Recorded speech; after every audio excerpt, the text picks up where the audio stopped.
Bonjour à chacun. Alors, on a beaucoup de joie ce matin et on est là pour célébrer, fêter. C'est bon, ça marche, la technique? On est joyeux et pourtant, si on est honnête, si on regarde ce qui se passe dans notre monde, il pourrait y avoir un petit décalage. Regardez les informations, regardez en Ukraine, vous voyez régulièrement des enfants qui perdent leur mère. Regardez en Palestine, il y a des gens qui souffrent, qui meurent. Regardez ce qui s'est passé il y a quelques semaines en Israël, un attentat horrible. Des filles, des femmes ont été violées. Et je dois avouer, parfois, j'ai l'impression que la religion, ça semble même compliquer les choses avec ces problèmes de souffrance. Alors, on célèbre, mais est-ce qu'il n'y a pas un décalage? Est-ce qu'il n'y a pas un décalage? Est-ce que Jésus, il peut renouer cette chose tragique qui peut nous affecter, la perte d'un être cher? Est-ce qu'il peut faire quelque chose? Je ne sais pas si vous avez perdu un être cher, et je pense que tous, plus ou moins, on est un jour ou l'autre touchés par cela. Et je suis sûr que ça nous atteint profondément. C'est une des réalités les plus dures.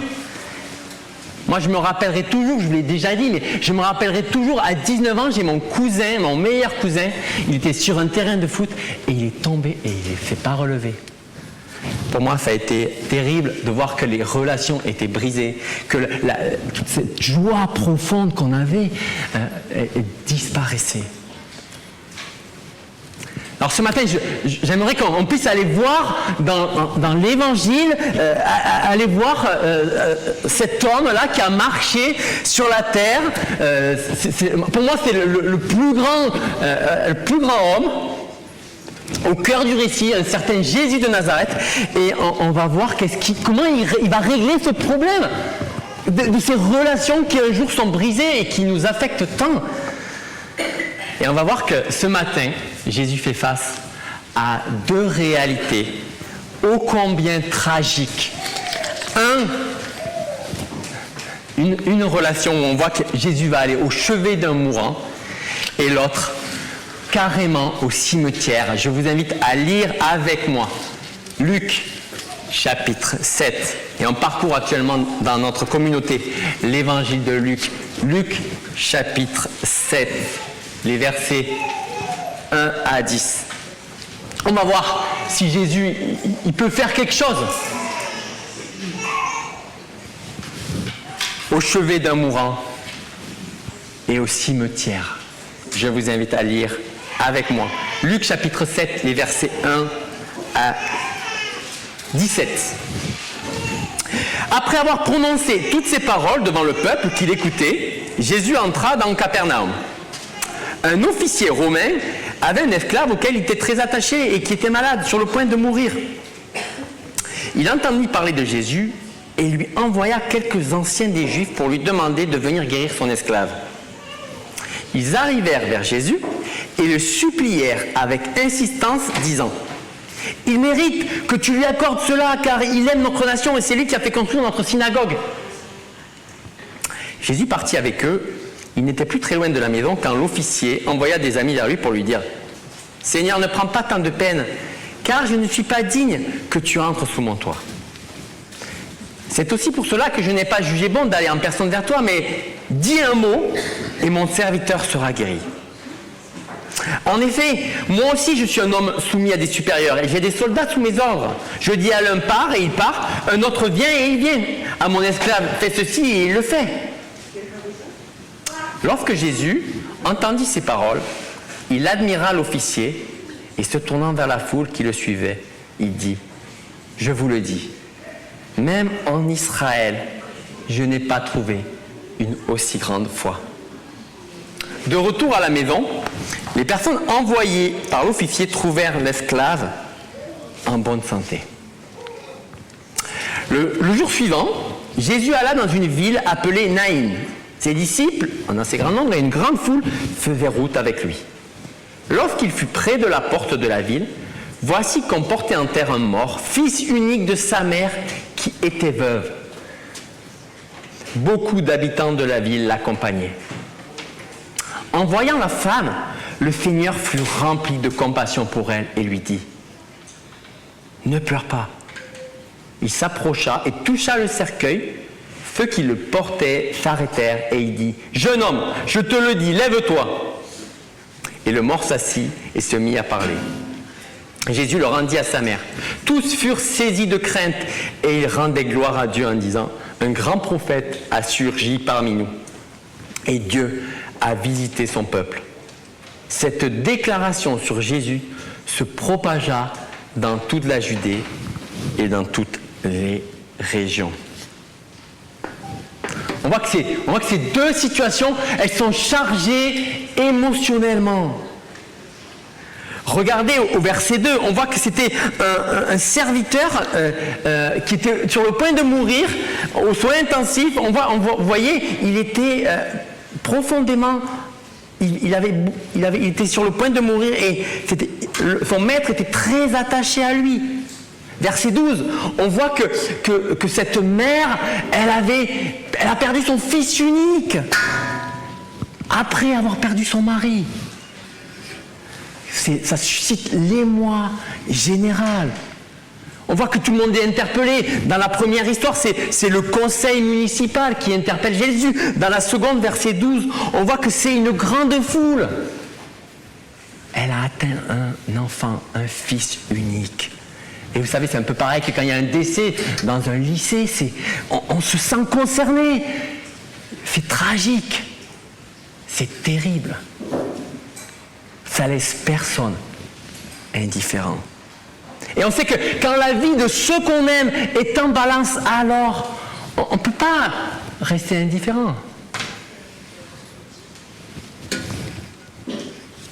Mais ce qui est troublant avec ces deux scènes, mes amis, ce qui est troublant, c'est qu'on fait face à deux personnes complètement différentes.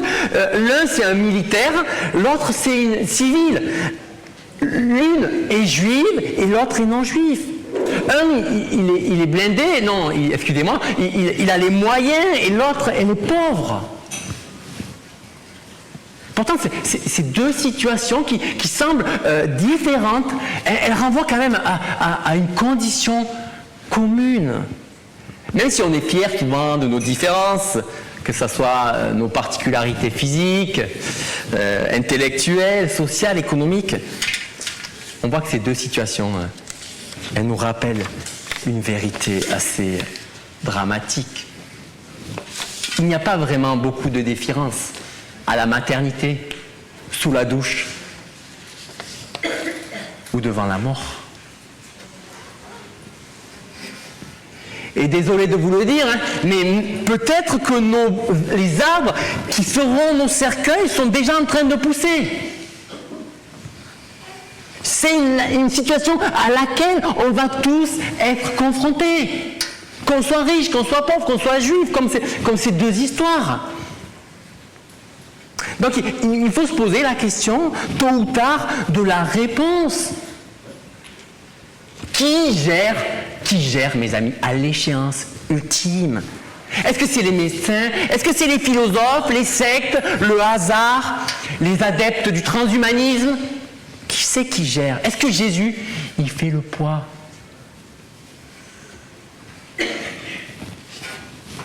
Alors, on pourrait parler longtemps de cette première scène des versets 1 à 10, mais je vous propose plutôt une petite réappropriation moderne. On est sous l'occupation, en Palestine au temps de Jésus. Une force étrangère, les Romains viennent d'annexer. Alors, même si elle n'a pas tout détruit, et même si elle ne cherche pas forcément à faire un génocide sur la population de Palestine, ce qu'elle cherche avant tout, c'est à mettre ce peuple à genoux. En leur faisant gentiment croire que ce qu'elle souhaite pour eux, c'est la paix. La fameuse Pax Romana. Et c'est pour ça elle lève des impôts et draine beaucoup d'argent. Voilà sa manière de mettre à genoux. Cette force étrangère, elle est dirigée par des militaires qui sont eux-mêmes à la tête de régiments. Et c'était le cas de cet officier. Cet officier, il faisait partie de l'armée d'occupation. Pourtant, cet officier, il est bizarre, il est étonnant. On voit que non seulement de l'amour qu'il a pour son serviteur, qui est sur le point de mourir, on voit qu'il a même une profonde affection pour son peuple. C'est les gars du conseil municipal qui le disent. Il a même participé à la construction de la synagogue, de l'église du coin. D'habitude, c'était pas dans ce sens, on ne donnait pas, on récupérait. Et c'est pour ça que le conseil municipal du village, il défend sa cause auprès de Jésus. On n'a pas 36 occupants, on n'a pas 36 militaires qui s'occupent de notre foi, qui construisent des églises. Fais quelque chose pour lui. Il le mérite. Alors Jésus décide d'aller à sa rencontre. Franchement, cet officier, il est étonnant. C'est un responsable, il est riche, il a du pouvoir, il est aimé, il est généreux. Et pourtant, contre toute attente, verset 6, il dit au Seigneur, « Seigneur, ne prends pas tant de peine, car je ne suis pas digne que tu entres sous mon toit. » Il ne se croit pas à la hauteur de recevoir Jésus chez lui. Mes amis, il tranche un peu avec nous. Nous, on se considère secrètement tous que nous ne recevons pas la reconnaissance à la bonne hauteur et l'estime qu'on mériterait. D'ailleurs, que ce soit dans notre couple, ou au travail, ou à l'église, ou... on ne nous considère pas comme on devrait. Notre avis, souvent, surpasse en général l'évaluation des autres. Mais avec cet officier, ce qui est bizarre, c'est que c'est précisément l'inverse. Face à Jésus, les autres disent, il est digne. Et lui dit, tu es digne, tu le mérites. Et lui insiste, dit, je ne suis pas digne. Plutôt que de grandes prétentions accompagnées de performances qui laissent à désirer, là, on a chez lui chose rarissime, de grandes performances, mais zéro prétention. Waouh, c'est un homme avec un grand cœur, une grande estime des autres, une grande humilité, et ça ne s'arrête pas là, verset 7. Voilà ce qu'il dit à Jésus. Dis seulement un mot, et mon serviteur sera guéri. Et pour l'officier qui avait à cœur que son serviteur soit guéri, que son esclave soit guéri, il savait une chose. Et il comprend la situation de manière étonnante. Regardez ce qu'il dit. En effet, moi aussi je suis un homme soumis à des supérieurs et j'ai des soldats sous mes ordres. Je dis à l'un part et il part, à un autre vient et il vient. Et à mon esclave fait ceci et il le fait.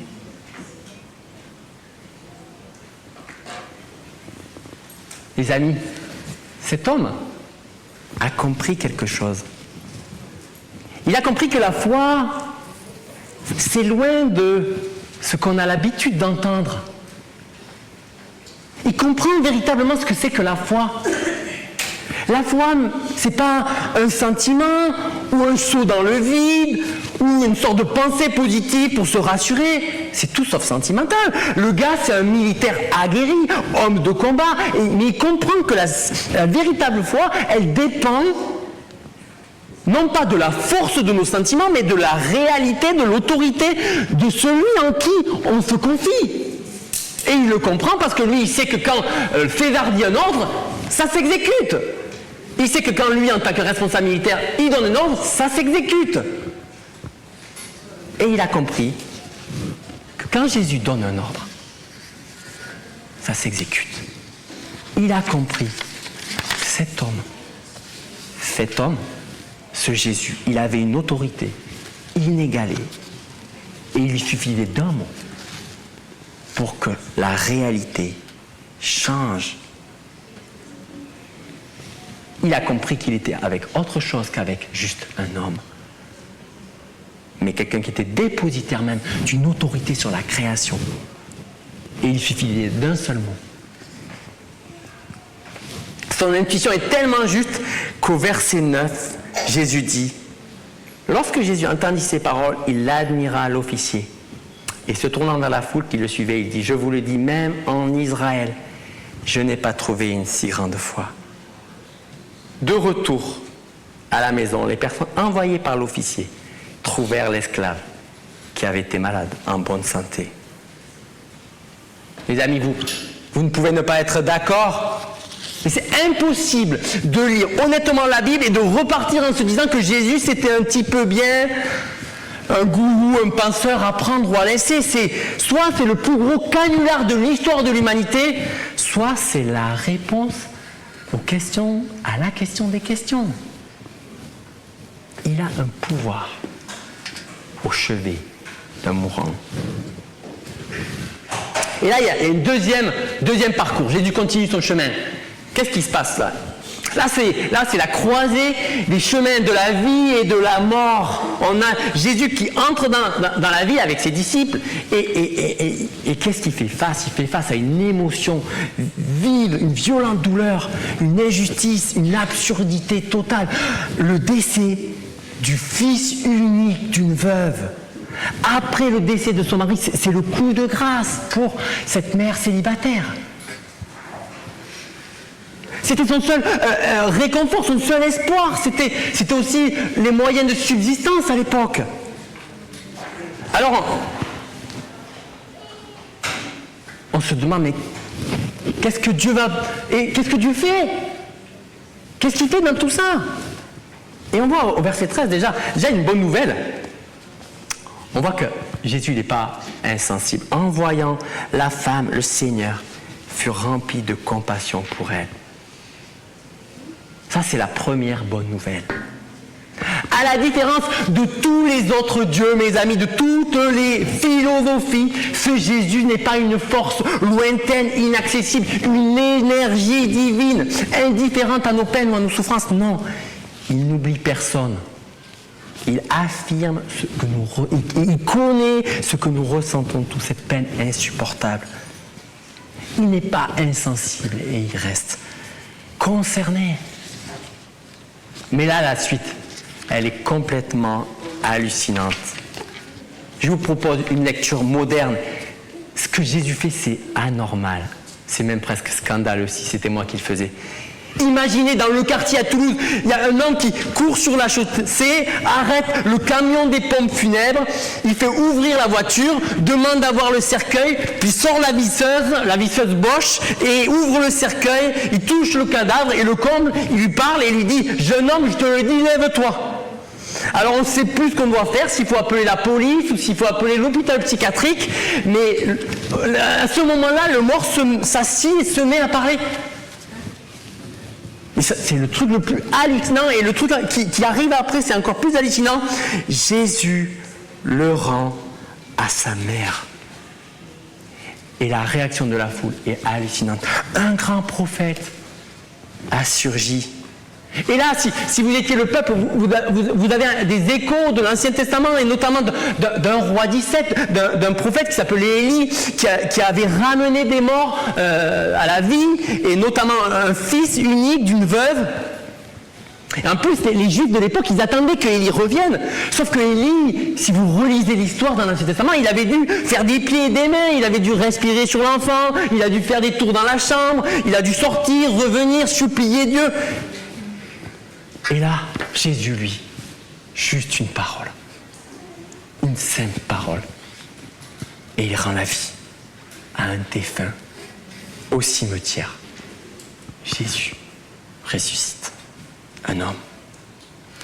Verset 16, on n'est pas étonné que tous furent saisi de crainte et ils rendaient gloire à Dieu en disant un prophète a surgi parmi nous.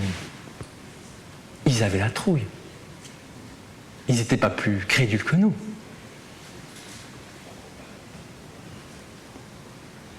Mais où Luc veut en venir? Là, on a parcouru déjà plusieurs étapes dans l'évangile de Luc. Et là, mais qu'est-ce qu'on est étonné de voir ces deux non-juifs qui comparent Jésus à César.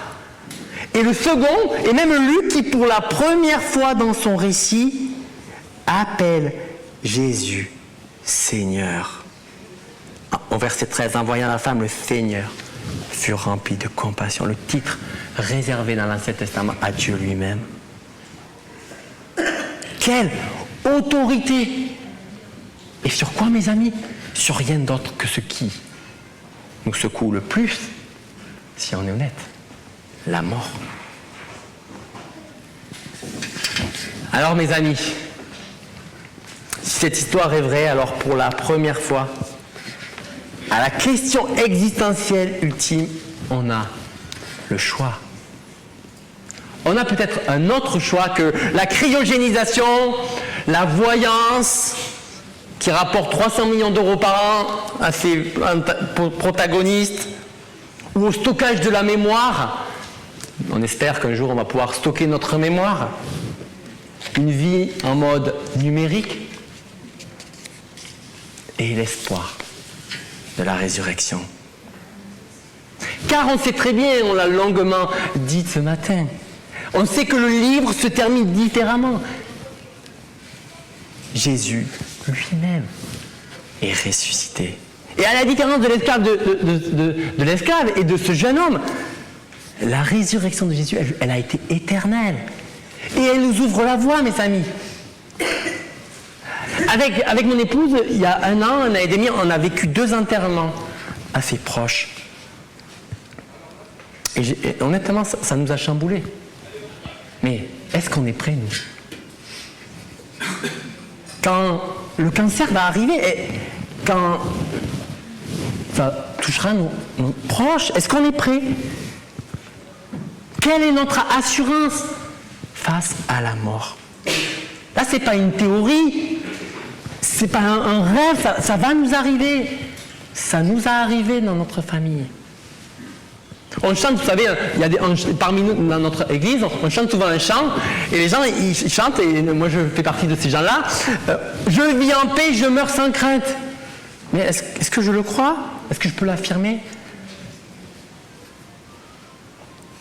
C'est sûr qu'on ne peut pas l'affirmer à cause de notre sentiment, ni de notre foi en je ne sais quoi, mais parce qu'on a saisi que Jésus avait l'autorité unique sur la mort. On n'aime pas parler de la mort, hein. C'est vrai que c'est... Si vous voulez casser l'ambiance, au café, là, vous parlez de la mort avec vos collègues. Vous pouvez parler de tout, mais pas de la mort. Pourtant, si on est honnête, elle est à tous nos carrefours. Régulièrement, sur la chaussée, des gens meurent. Alors il y a plusieurs méthodes pour y faire face. Le déni, le silence, la fuite, une quête encore d'un plaisir inassouvi, mais est-ce que c'est véritablement la solution? Il existe, mes amis, une autre alternative. Quelqu'un qui a ouvert la voie. À travers ce texte, on le voit, qui nous a ouvert le chemin. À Pâques, Jésus est ressuscité. Il a vaincu la mort, on a pu le dire, pour que nous puissions un jour participer à sa propre résurrection. Avec un corps, certes repackagé, version 2.0, mais un corps. Vous me direz, c'est une histoire qui a été racontée. Mais vous savez que Luc était un médecin, un scientifique. Et en plus, on voit que que cette scène, elle est entourée d'une foule de témoins à l'entrée du village, à la fin. Il y a même de fortes chances que quand Luc écrit son ouvrage, le jeune, il est peut-être encore en vie.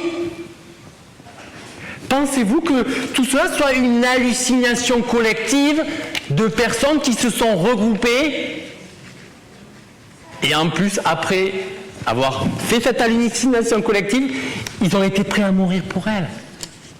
Il faut quand même beaucoup de foi pour croire ça aussi. Moi, je ne le crois pas. Je crois foncièrement que Jésus a fait ce qu'il a fait. Et c'est pour cela qu'aujourd'hui, on peut effectivement être profondément joyeux, malgré la mort, parce qu'il est vivant et qu'il nous ouvre la voie de la vie. Et on peut affronter, alors avec paix, tout ce qui peut être anxiogène dans notre monde. Je vous invite à prier.